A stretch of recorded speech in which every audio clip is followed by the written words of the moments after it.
So, hello everyone. My name is Jason. I'm a channeler, and I'm coming on for Daily Dose of Hope. We are in Daily Dose of Hope Day 95. So, a Daily Dose of Hope is something that I was guided to do to come on and give a dose of hope, basically, because the energies on our planet are starting to get wackier and wackier. And the reason that is happening is because a lot of the old foundations of our matrix world or third dimension are falling away. And as that happens, things can seem to be a bit strange. And, it's kind of like a very surreal time to be alive. Um, so yeah, that's the period that we're living in now. So I'm just coming in to, yeah, just, tell you it's going to be okay. So how these go is that usually I'll talk a little bit about something, a topic, and then channel, and then at the end we do a pocket of peace, which is a guided meditation. And so let's begin. Nice to meet you, and nice to see you again. The first thing I want to talk about is, so this afternoon, I took a really long walk, like about a 3 hour long walk out into kind of the countryside, not very much the countryside, but outside of the main city. And I went to this town, and I was just wandering around the town. And what I noticed about the town was the energy was much, much lighter. Um, so the city that I live in has a kind of a heavy energy about it. Um, and when you're living in it, you don't really realize it. You only realize it when you leave it. And that's the beauty of traveling. Whenever you travel like to different countries, and then you come back, you realize the different frequencies and different. So, but in my town, I think it's a bit of it's not low, but it's not high. Leave it at that. As most cities, I think, are in that situation. And so but leaving the city, I went to the countryside, and so I did some channeling out there, and I wrote, let's see. So, okay, so what it feels like in the big city is that, so here's what I wrote: all of the history is gone. There's only new things, and everything is just everything. Nothing has a dream. Everything is kind of new and boxy and kind of ugly. Just concrete. Doesn't have any. There's no passion in it. Just there's no dreams. There's no different interesting shapes. It's just a square shape. Um, and but in the town that I was in, some of the buildings still had that whimsical structure, and it reminded me of when I was a kid, and there were a lot more of those structures all over the place, and yeah, and it's kind of like a remnant of another era. And in these kind of countryside places, they haven't been as trying so hard to get rid of it. Where in the city, they try to get rid of all of it because many of the young people go to the city, and they don't want people to remember the country. Not the country, but they don't want people to remember that whimsicalness that is a part of who we are. Um, and so, in a lot of cities, you just go, and there isn't a whimsical nature to it. It's just the city. And so let's see. So there was a hint of that energy and the world that existed, that emotional landscape of something grander, just a grander way of living, the good old days. But there was a sense of it in the architecture. And let's see. Yeah, that's what. So they're not as meticulous in getting rid of the architecture in the countryside because they know not many people will flock there, not many people will see it. So they're not. It's not a such a big thing. But in the city, it's very important to get rid of all the traces of whimsicalness. Sounds funny. Um, but okay, so that was my feeling. Instead of reading, I guess I'll just tell you about it. Like so. Um, Sometimes you catch glimpses of it here. What happens in Japan is that Japan is about a generation behind what is happening in America. So what was happening, for example, with my father, is now happening with the, how can I say it? So the idea. Oh, hey, Kathy, snuck out of the gym for a quick moment. So yeah, but so what is it? So the idea, so for example, my father-in-law, like he worked at one job his whole life. He was able to work at one job his whole life. He was able to be successful doing that. And whereas like And I think, so yeah, I think it's about a generation before. How can I say that? Whatever's happening in America, it's like a generation before, so that um, a lot of the structures are still there. You can still find them. So when I was a kid, there were a lot of whimsical structures, and I remember them just being whimsical, like.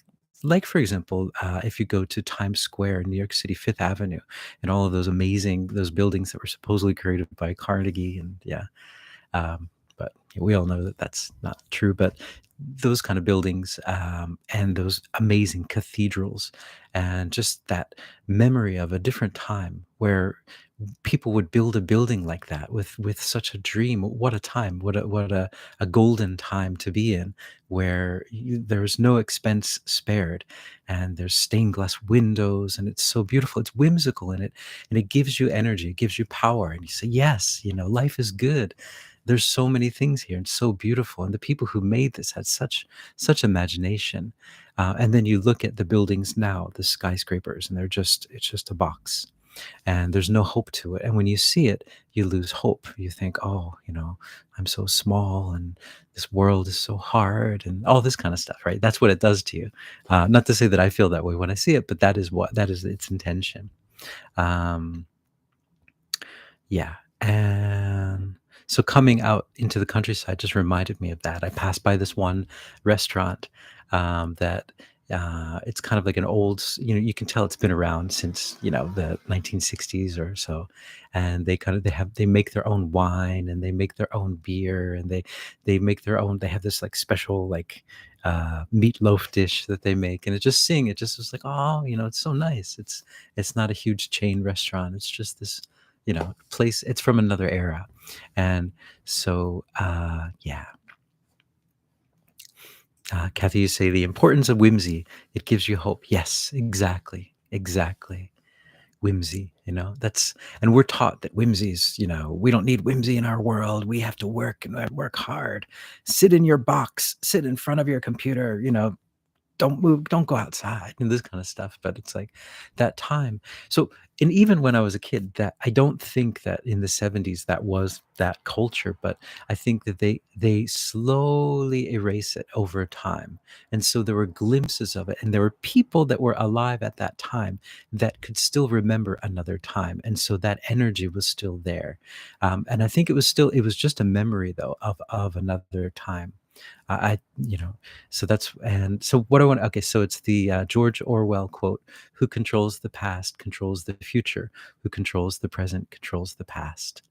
And so when the people who have experienced that time pass away, then that time passes away, and then we don't have that anymore in our world, kind of thing. So this is what, yeah. So, and then I channeled the Lathorians about it, and so here's what they said.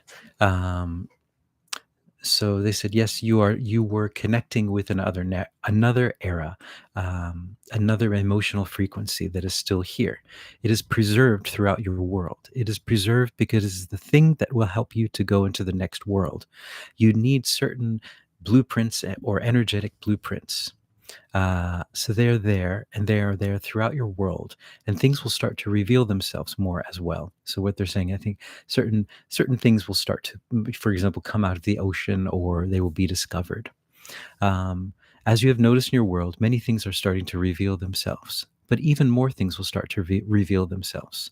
You'll find that the world you see will become much, much more interesting, and what you thought was just on the surface becomes so much more. So, what you're experiencing, you are connecting with that energy, with the energy of that time.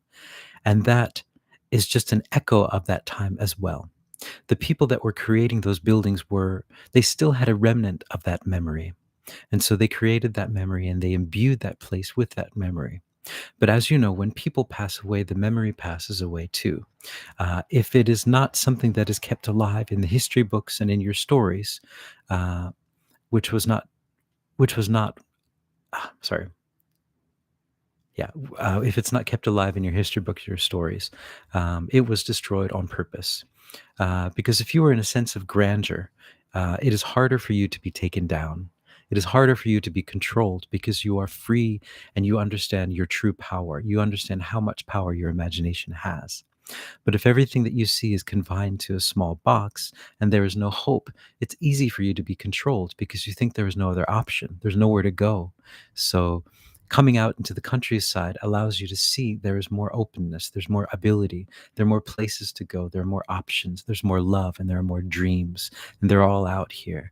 The seeds are out here waiting to be planted, waiting to grow, waiting for that time when the emotional structure on your planet is in alignment with them. So they are seeds waiting to be sprouted, and they are planted throughout your whole world. And that is what you might call that is us. So on your planet, you talk about the white hats and the dark hats. So in that sense, this is what the white hats are. You are a white hat. Everyone that is working on the light is a white hat. And so there are many different methods that have been put about to preserve that energy. Now, as you know, you are at the end of a very dark period, and the light and the dark understands. So the light understands that it is a very dark time. It is a dark period in that it isn't a time for the light to be out. So it is like a winter. It has been a winter time on your earth. And so that is the time of growing, and that is the time of planting the seeds. And that is what has been done. And so now you are starting to see it. Some of the seeds are sprouting and coming to fruition. And that is what is happening on your planet. So that was what they had said. That yeah. So it's so this idea of light and dark is a concept on our planet. The light and the dark, they dance together, and so we have night, we have day, we have winter, we have spring, we have summer, right? And there are different things that you do in different periods. So in the winter time, in the darker periods, you go inside and you develop your internal abilities, and you start planting the seeds. You start planning for the spring and the summer. What am I going to grow? What am I going to make? And that's what we were doing. And that's why, so they understood that. And that is just the nature of time. But we are ending that time, that dark period time. And so all of these seeds are starting to come to fruition.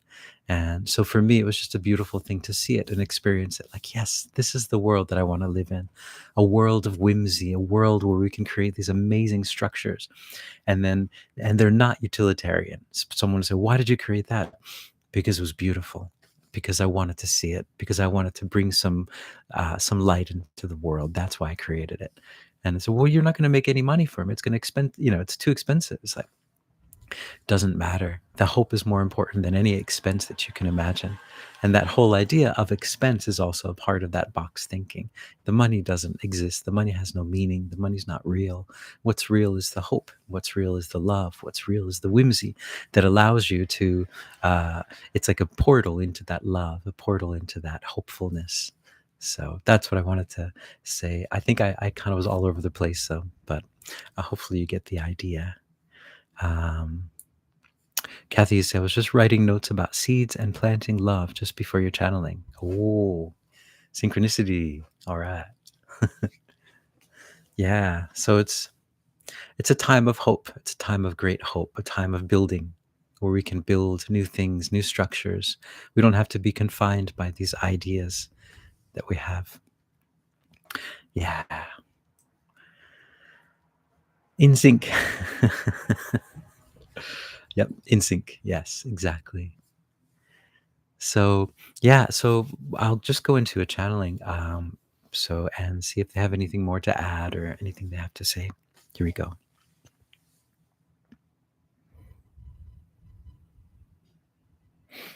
Greetings, we are the one that you know of as Esmeralda, and we are a part of your world. As the song goes, we want to be a part of your world. Your Disney song, the mermaid song, the Little Mermaid. We are a mermaid, and we don't call ourselves a mermaid, but we use the term that you use. We are a part of your world. And we are also a part of another world as well. We are living in a higher dimensional part of your world. And what this being is talking about is very, very important. And you will start to see more and more glimpses. You'll start to see glimpses of the truth behind what you see. Many of the structures that are built on your planet are built with your energy. They're built with your belief in them. You think that that is what should be built there. That is what has been trained in your educational systems, and so that is what is being built. You would be surprised at how much of your energy goes into the building of this world. That without your energy, this world would not be able to be built the way it is. But through your movies, your TV, your social media, you have been fed images and ways of looking at the world that have enabled the world creators, the creators of the box that you live in, to create this box for you. And this is a very positive thing for all of you because it gave you a chance to live and to also be able to see through this box. You see, the box was created so that you can get out of it. The box was created so that you can see that you're in a box. And that was so the purpose of the creators of the box. They did not realize this, but that was the purpose that they came down with. As always, the dark serves the light. And so while this is happening, you are able to see beyond the box as well. And so at times you might see a flicker of hope, a flicker of whimsy behind a structure that you see. What you are seeing is the true structure behind it, the structure that you of love. So you are imbuing that structure with love. And what you'll find as you start to imbue structures with love, they will start to shift. That is how powerful your love is. That is how powerful your belief is. That is how powerful your seeing is. Just by seeing something, you can change it because you are light. You are light workers, and this world is created with the light. So with your light, and as you start to become more and more online, you'll start to notice this more and more. But when you start to create, when you are creating as you are as at this moment, creating this new paradigm, this new frequency that you are approaching, it is created with light. It is created with love. And what is happening now with the structures all around you is that those structures that were not created with love, or as this being says, whimsy, are falling away because they are not true. They are not in alignment with the truth. And as the frequency rises, only things that are in more alignment with the truth will remain. So, this idea of the yin and yang that you have on your third dimension will shift and change because the yin and yang is a very third dimensional concept. Not to say that it will go away completely, but the structure will shift a bit. The shapes of the yin and the yang will shift a bit. And there will be a bit of a different, yes, a different structure, a different way of drawing the symbol, and a different way of understanding your reality. And so, what is happening is there is a closing off of some of the polarity. What you're seeing is the dying cries of this polarity game. The polarity game is ending, but before it ends completely, there is a necessity for you to understand this polarity game. And so that is why you are in a sense of extreme polarity at this moment. But understand that it is already over and it never began to begin with. It is just a structure that is there to help you to remember who you are while you are still in this third body. You are clarifying this dimension is what you're doing. You've come down here, you star seeds, you light workers, you've come down here to clarify this world. You see, it would be impossible for you to have come down in your light body or in your higher dimensional bodies to do what you're doing here. You needed to actually come down and be born into this physicality, this physical body, and to do what you're doing in this physicality, to come down to for this physicality, this physical body, and to do what you're doing in this physicality. To come down, to forget and to remember, and that by doing so you are freeing this planet, and you are also raising the frequency of this planet. You are assisting in this frequency raising process that you're in. And one of the parts of that is, yes, the structures will start to change, and you'll start to find that in the places that you see, that you will be able to just feel hope everywhere you go. There will be the sense of hope everywhere you go, because hope is very much connected with love. Because when you are in love, you are also in hope, and hope is a part of that. Hope is a byproduct of love, of being in love. It is you understanding that that all possibilities exist, and that you are a being of light and love, and that you are in the most perfect place imaginable, here creating heaven on earth. And while you may not see it in front of you at this moment, you are creating it and you are bringing it. And understand that in this transition period, it might seem difficult at times, it might seem fun, it might seem difficult, it might seem trying, it might seem many, many different things, because it is a game of polarity. But understand at the end of this that that is waiting for you. This world that you are creating, this the culmination of all of your dreams, your wildest dreams coming true.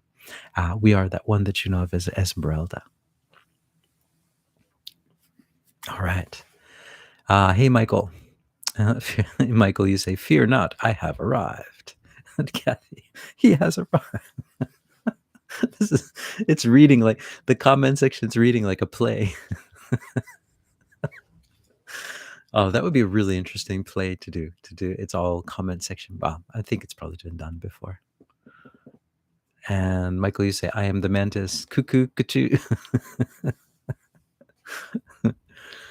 So, yeah, I was when I was a kid, I grew up in this really country town, and I remember it being kind of stuck in time in a really good way. It was very interesting. In the same sense that I just went into this country town and I felt that experience. Same thing. It was, you could say that it's stuck in time, but I don't know if it was really stuck in time, but there was a preservation of another time there. Maybe it was stuck in time. I'm not sure. Um, but yeah, I wanted to say that. But yeah, that's all. Yeah. Okay. I won't go into that. So today, speaking of speaking of gongs, I have my gong today because it's time to bang a gong. Um, what we're gonna do with this gong is, well, here's how it sounds, right?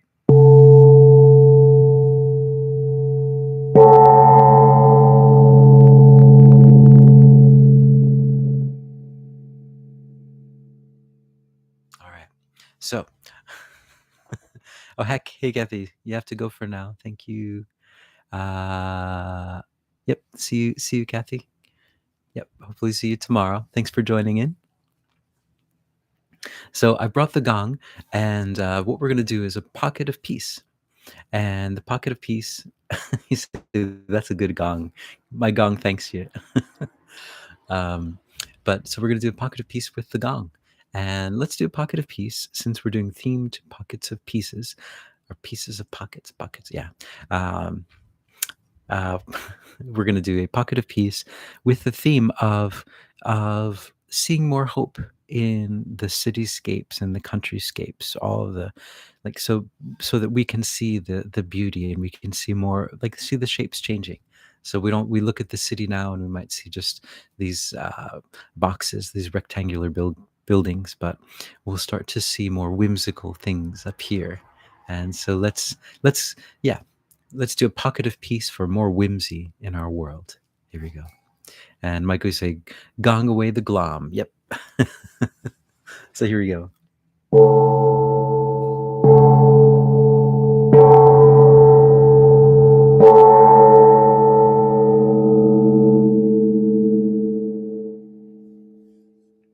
All right. So I'd like you to take a few deep breaths. Here we go.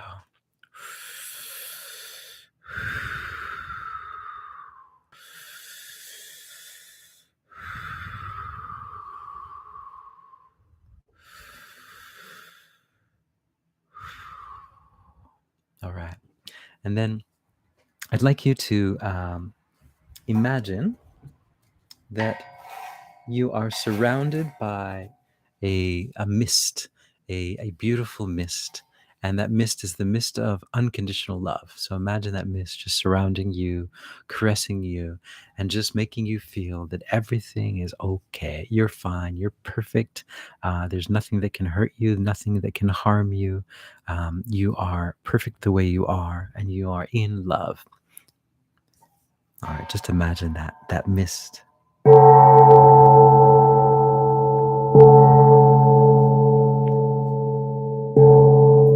And then I'd like you to expand that mist out a little bit further so it's expanding to cover everything in your room or the space that you are. And then expand it out into the whole country that you're in. The whole world is surrounded by this mist of unconditional love. And then I'd like you to imagine that this mist, this love that you are, is coming out. It's coming out of you. You are projecting it and you are extending it, and that it is covering the whole world. And that I'd like you to imagine now your town, your city, wherever it is that you're living.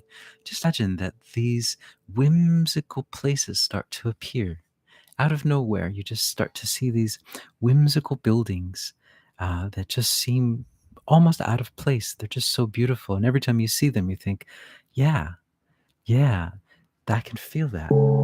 Everything's going to be okay. And just imagine many people around the world seeing that and saying, yeah, talking to other people saying, I never noticed that that building was there before, but according to this, it's been there for 50 or maybe 100 years. Never noticed before. And just imagine people all over the world saying that, yeah, never noticed it. I must have walked by it all my life. But now that I see it, it's so beautiful. It's so whimsical. It just gives me so much hope. I wish there were more buildings like that all over the place. And then just imagine that those buildings start appearing all over, and that conversation starts going all over the world. People just keep having that conversation. It's like, didn't we just have this conversation yesterday that with this building too? I don't know what's going on.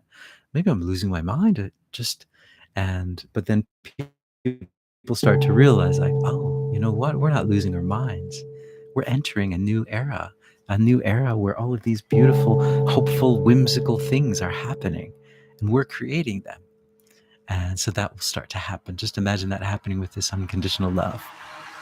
And we're just using our imagination here. We're just imagining something beautiful.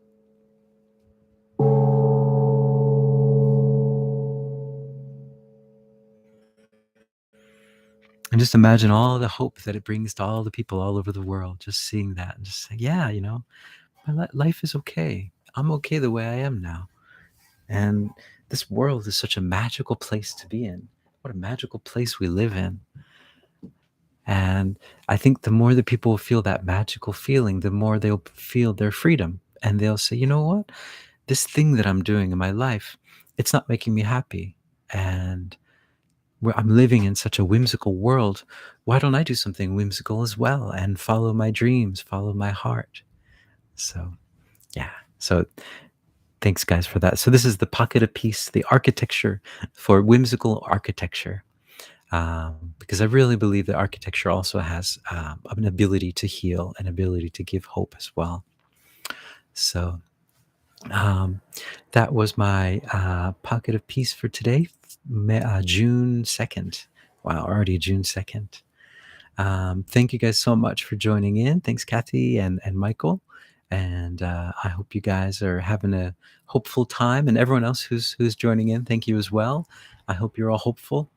And I will see you guys tomorrow. I got a request to channel more mantis beings. We'll see how that goes, if I can connect with them more. Speaking of the mantis, could you? So, yep, Michael, thank you so much. And Kathy and everyone else listening. And I hope you're hopeful. And yep, ciao for now.